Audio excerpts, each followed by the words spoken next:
Over the course of this series, we've heard from Norfolk residents in different neighborhoods with different housing situations and incomes, as well as experts, advocates, and elected officials, all dealing in different ways with the same complex problem. How will sea level rise shape housing in this city that doesn't have enough? Water's taken care of at the speed of redevelopment. This pocket working cause on the sea level. What I see in Vision 2100 is a plan for climate gentrification. What is going to happen, for us or to us with this project? In the mix of conversations around making cities more resilient, one very important question that isn't often heard is, resilient for who?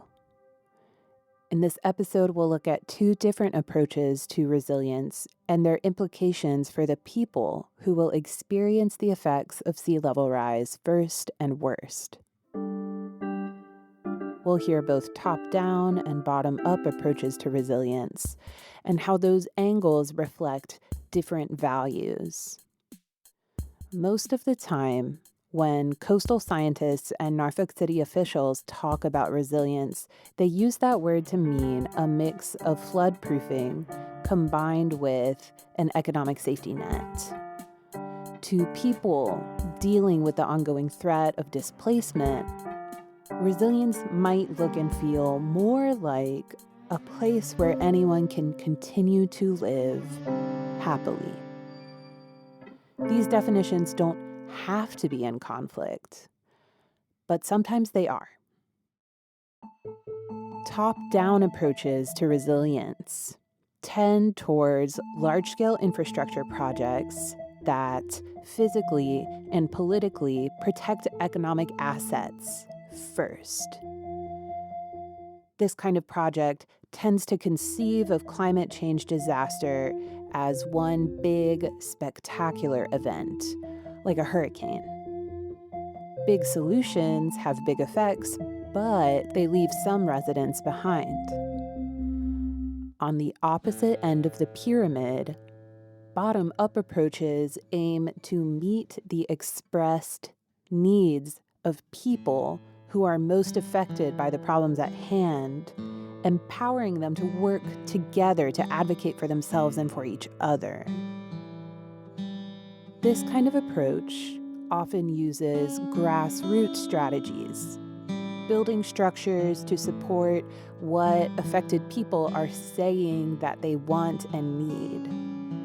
In Norfolk, bottom-up strategies aim to center the people who are dealing with the daily problems of climate change. Let's start at the top and work our way down. There are 3 big resilience projects in Norfolk.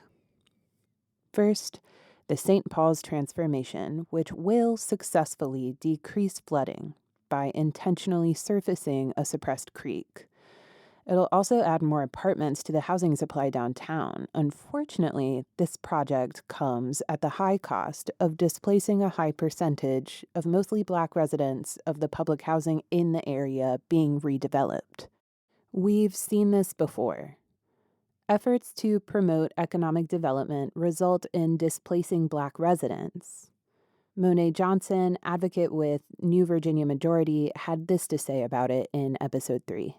From before the first building was torn down or vacated, they were informed by us, by residents, by others, that there's not going to be a place to go with these vouchers. The city and the NRHA ignored that. The city of Norfolk's second big resilience project is the Ohio Creek Watershed Project. This public work will build an earthen mound that protects the historically Black area of Chesterfield Heights from sea level rise. Since the infrastructure is made of earth and not of concrete, the project also offers wetland protection and restoration, as well as reduced flooding. The project also includes improved public spaces, a park, a beautiful trail, raised roads, and more. But there are lingering doubts for the residents of those areas that this project might lead to the rapid gentrification of their neighborhoods, and they may be priced out. We talked about this in episode 4, focusing on the experience of April Hatfield, resident of Grandy Village, adjacent to the Ohio Creek Project.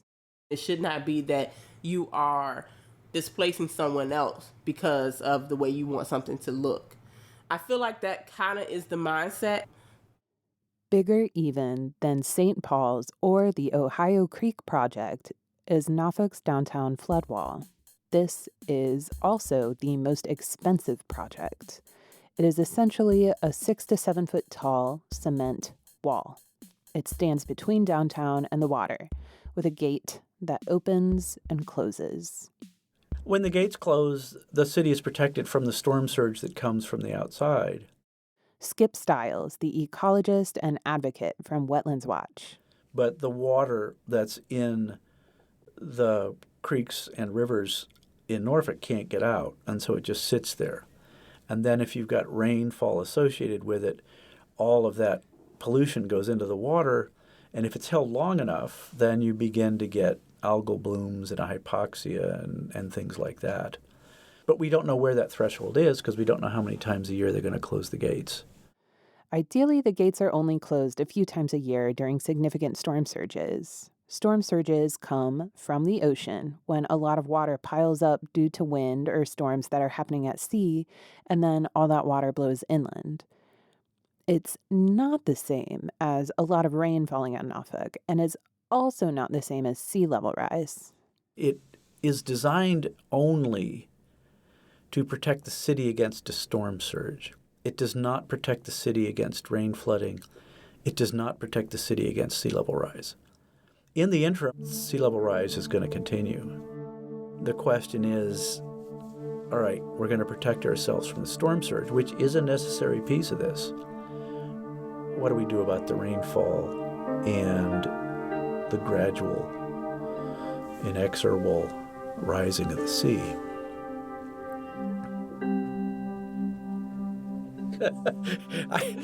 I turned 73 this year, so I won't be around to figure it out. But my kids will be here. Your kids live here? They do now. I don't know how much longer they will. Okay.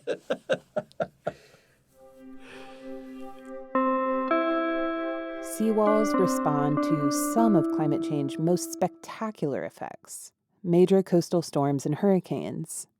Also devastating, though, are the daily effects of climate change. Sunny day flooding, aka nuisance flooding, happens even when there's no precipitation due to a combination of sea level rise and the ground under the city sinking. Sunny day flooding can destroy cars. Sunny day flooding contributes to unsafe and unhealthy living situations because it produces black mold and mildew on the interiors of buildings. It can make roads undrivable, making it impossible to get to school or to work, or slowing down emergency vehicles.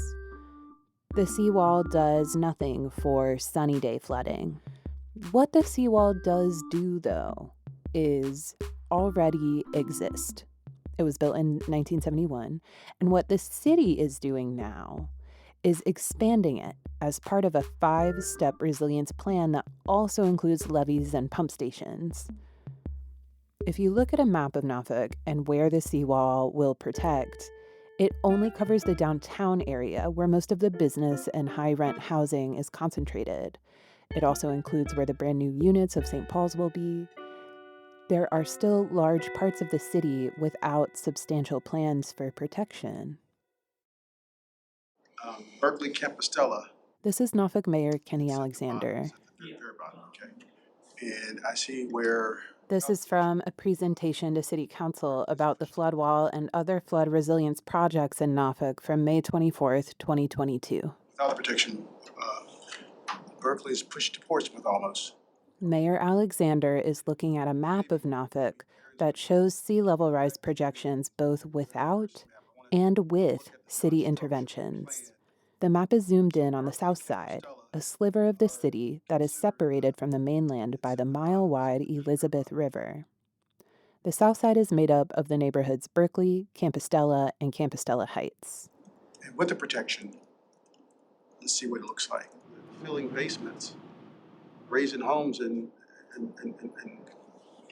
buyouts because there's no structure mitigation, it's only non-structure.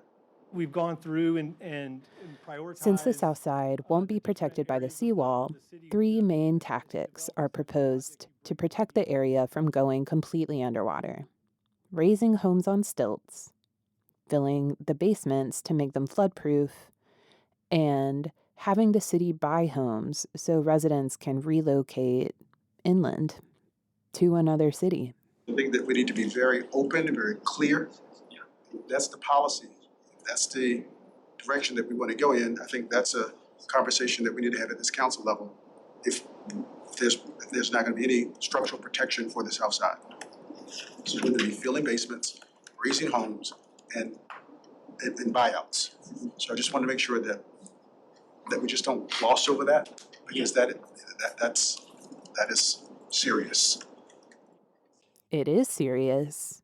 The South Side is a predominantly Black area, and most Black residents of Norfolk rent rather than own their homes.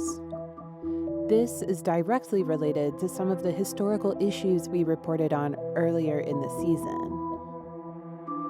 Norfolk is home to a significant African American population, about 40% of the city. Because of historically racist patterns, policies, and practices, Black residents have been less able to access home equity, mortgage credit, and inherited wealth. Now that sea level rise is making itself known as a bigger and bigger problem in the city, proposed solutions fail to consider the ways that most Black Norfolk residents live as renters rather than homeowners. Add to that, the city's only existing strategy to protect that area from the inevitable rising ocean is by raising homes, filling basements, and buyouts. It means that Black renters in the South Side and in other Black neighborhoods and areas in Norfolk have nothing to gain and their homes to lose. Renters can't raise a home or fill a basement. Similarly, only a homeowner would benefit from a buyout from the city. The renter would just have to move away with no extra capital to support that move. If there's not going to be any structural protection for the South Side. So we're going to be filling basements, raising homes, and buyouts. Mayor Alexander was born and raised on the South Side. When I hear this, I think he sounds a little surprised and maybe disappointed at the plan to preserve his home turf. Meanwhile, City Manager Chip Filer appears to be biting his nails nervously. City Council seems like they're a little bit out of ideas on what to do to protect the South Side. The strategy behind the seawall, St. Paul's, and the Ohio Creek project reveals something important about how the city understands the need for resilience. The attitude behind these projects sees resilience as a kind of endurance, and the ocean as an enemy that can be defeated. It's a narrow approach to a vast problem, a titan.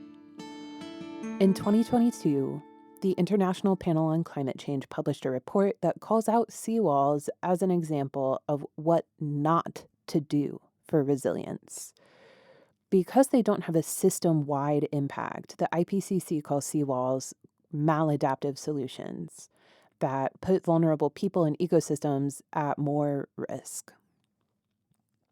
By design and in execution, top-down approaches like the seawall always prioritize the interests of a few people and a few properties and shift the costs of unreachable goals like defeating the ocean onto a group of marginalized others.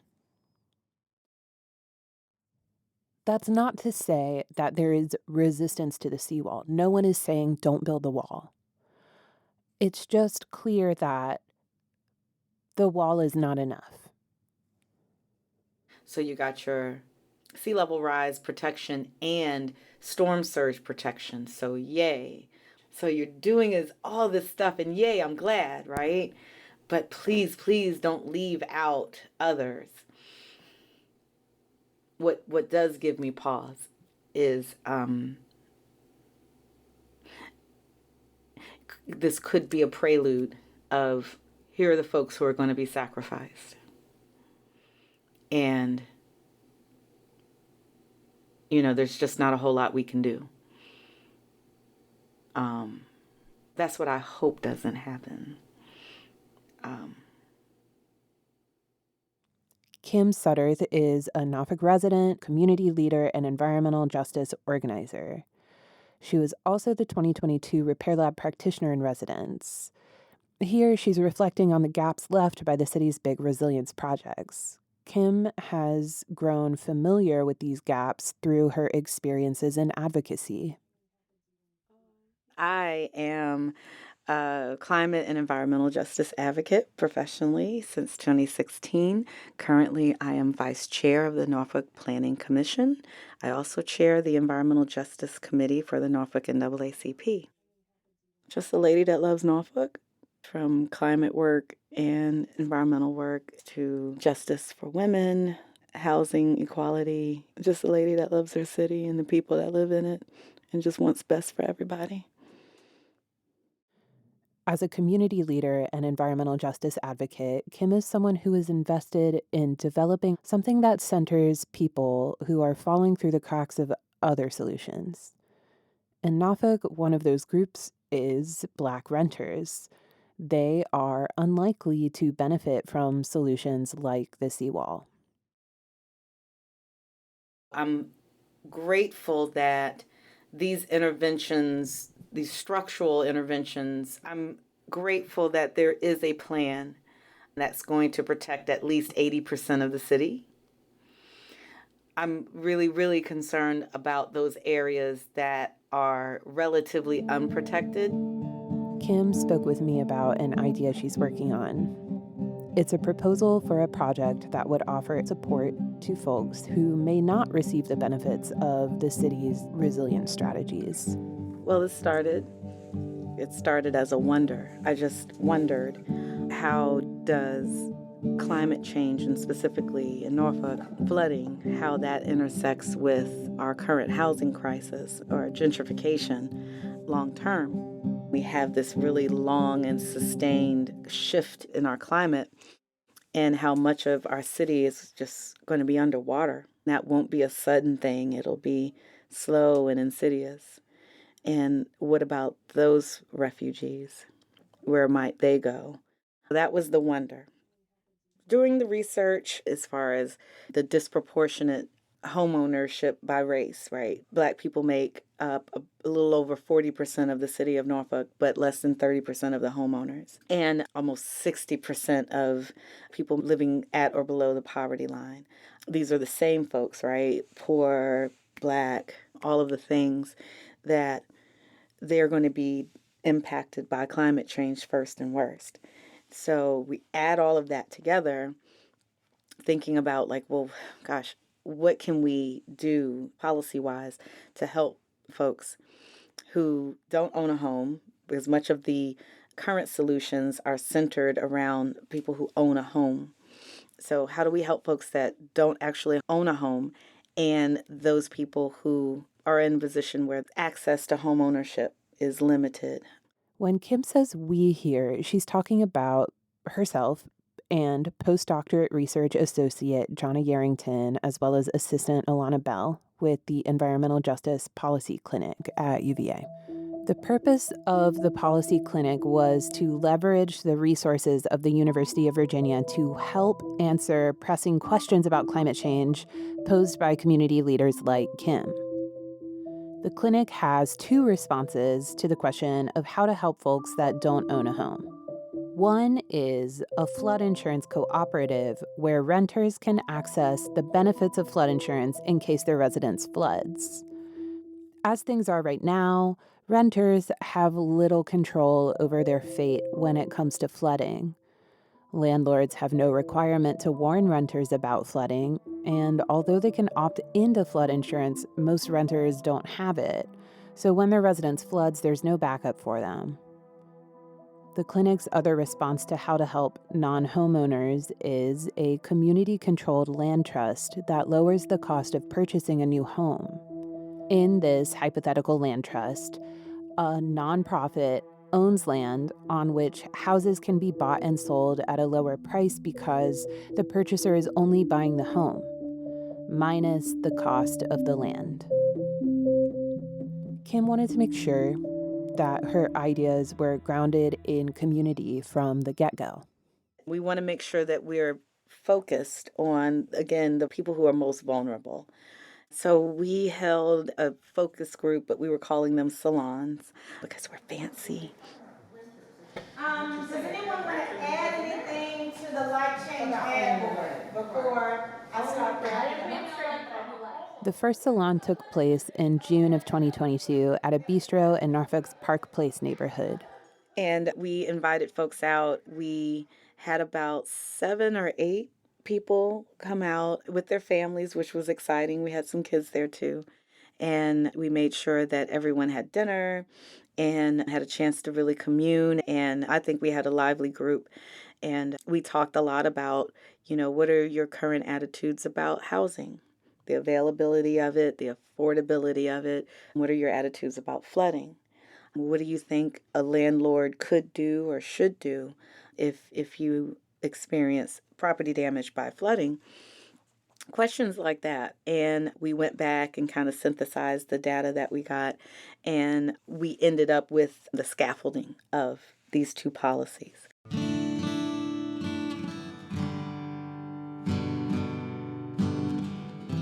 So the local land trust, that's making homeownership more accessible by removing the land value from the cost of the home, which makes it at least $10,000, $15,000, $20,000, $50,000 more affordable.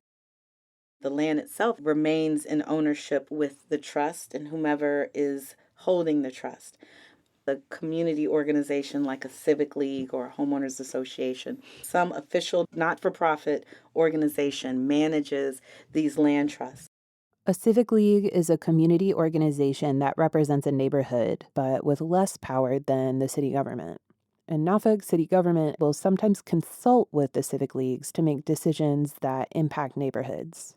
Even as this civic league owns the land or multiple properties, land, that the improvements sit upon, they can leverage the value of the land to purchase more property and continue to churn out more land trusts, keeping the purchase price low, but not affecting the ultimate value of the property and the property values of the homes that are surrounding it. As far as going back to the tenants cooperative flood insurance, one piece of feedback that we received, they said, some people just don't want to own a house. They just don't. But if I don't want to buy a house, because everybody does not want to own a house. Right. We make the assumption that that's an American dream, but everybody doesn't want that. It's not going to fix Everybody does everything. not want to own. Just really. So maybe we could add more benefits in there for folks who that's their decision. I'm not going to own a home. And I had to take that feedback. I don't want to tell the cooperative how it should go. That's what I'm saying. That's the part I don't like. There's no benefit. But there needs someone who does not want to buy a home. But there should be. There are some key aspects of Kim's proposal that are derived directly from sticky notes people left on Kim's giant notepad during the feedback sessions. Under change, there isn't enough benefit to the renter who does not want to purchase a home. Exactly. I think from the ownership. Is the program income sensitive? Is the program through FEMA targeting? Then we came back about 2 months later, some of the same people, but mostly new folks, but just to say, hey, we took your feedback from before. Here's what we came up with. Now, what do you think? This is a gap-filling proposal, not necessarily a world-saving one. And it does exist as a proposal, not yet as policy. In order for the flood insurance cooperative to exist, it would need to be adopted by the Virginia General Assembly. The land trust would need to be adopted by the Norfolk City Council. But the community building part of this process is gathering vital participation from people who are most affected by the problems it aims to alleviate. It's a different dynamic from the community sessions featured in municipal projects like the St. Paul's Transformation or the Ohio Creek Watershed Project, because Kim didn't have an end goal or millions of dollars waiting to go into development and construction. She folded participant feedback into her process, where the other projects sort of just added it on. And participants had a lot to say. Almost all of them expressed feeling individually responsible for getting ready for inevitable flooding after big storms. There's not a lot of trust for any protection or support from the city, and landlords forget about it. There were a lot of complaints about negligent landlords who wouldn't maintain or repair properties in a timely way or at all. And when it comes to renters insurance, it seems to cover the bare minimum at a premium price. Public housing residents, like the folks living in St. Paul's or Grandy Village, are eligible for renters insurance, but not all of them have it. Vincent Hodges, a social worker, community organizer, and previous guest on this show, often works closely with folks in the St. Paul's public housing communities. He was present in my conversation with Kim about her ideas. Can I ask you a question, Vince? Sure. Would you be somebody who would be eligible for this kind of cooperative flood insurance? Or would you be interested in it? I would be interested in it for sure, but the tenant base that I work with are economically transitioning folks. Public housing is never anybody's final stop, or not optimally.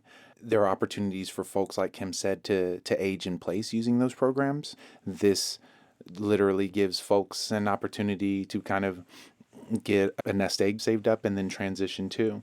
The problem that we find in Norfolk with public housing under the rules, they're applied locally and from federal guidelines, is my understanding, is that if tenants were to start building up income to save, to transition out, the larger their savings, the more their rent is gigged.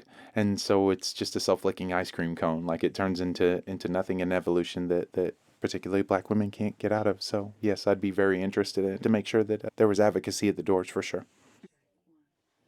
And so what I hear when I hear these policies and think of them working together is ways to make home ownership more accessible to people who are kind of in an in-between space.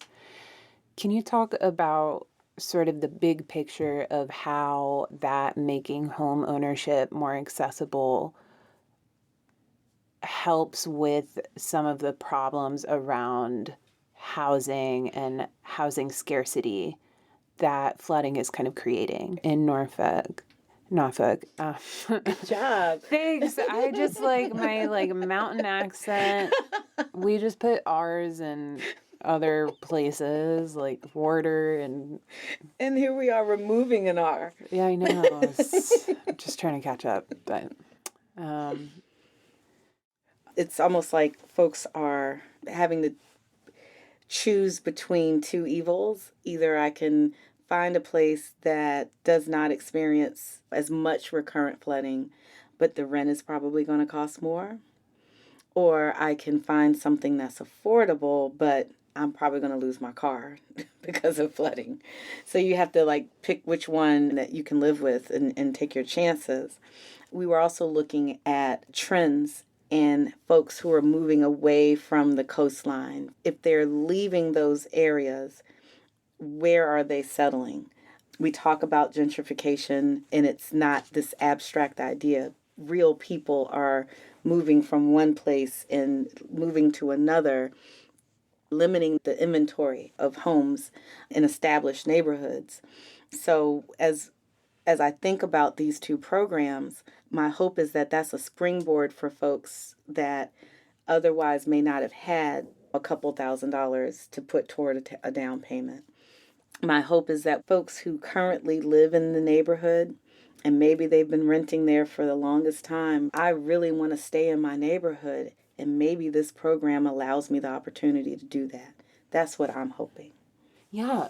And I kind of want to ask Vince, like, what sort of effects do you imagine them having on people in the communities that you're working in?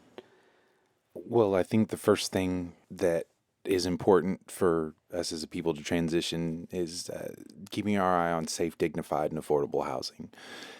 You put any combination of those three things together and you start to inspire hope in people.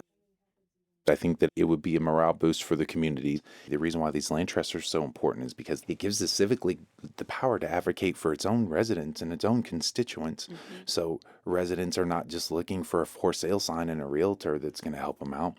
They're going and they're looking to their neighbors at the Civic League and saying, I've lived in the community for 25 years. I think I'm ready to make a transition, to go from renting to owning. It has the ability to really galvanize a community. Lighting the fuse on it and getting it in orbit as fast as possible is imperative. And again, I think that it just takes political will and bringing developers to heel. There are other proposals on the table to deal with the growing consequences of climate change in Norfolk, but none address the underrepresented populations that Kim's does. Some of the most vulnerable people in Norfolk, Black renters. Kim's strategy draws on place-based, lived experience to fill gaps that are left by the big top-down solutions. We don't know what will happen with this yet. There is not a perfect solution to resolve the complex problems at the intersection of sea level rise and the housing crisis. It's still so brand new and so much more detail that needs to be added, but I'm also very hopeful because this feels like a good first step. And as we're, again, going through our advocacy, my hope is that we end up with a policy that makes sense and it will be helpful. It's going to take more than one plan anyway. Seawalls and levees and, it's going to take a lot of different things. If we're to save our city, we're going to have to throw everything at it. We're going to need a lot of interventions. I just want to kind of raise that flag every time a plan comes up. Don't forget about the poor people. Don't forget about the Black and brown people. Don't forget about those that are maybe not as mobile as others, right? So, yes, it's not a silver bullet that's going to cure all of this. It's going to be a lot of different things.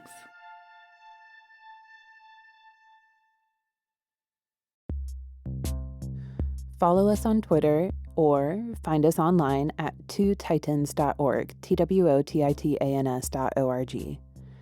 This episode was written, recorded, produced, edited, mixed, mastered, and hosted by me, Adrian Wood. Show art by Adrian Wood. Story editing by Kelly Jones. Music by Sugarlift. Consultation and visioning with 2022 practitioner in residence, Kim Sudderth. The Repair Lab is part of the Karsh Institute of Democracy at the University of Virginia. Transcriptions of this and all episodes are available on our website at twotitans.org. Thanks for listening.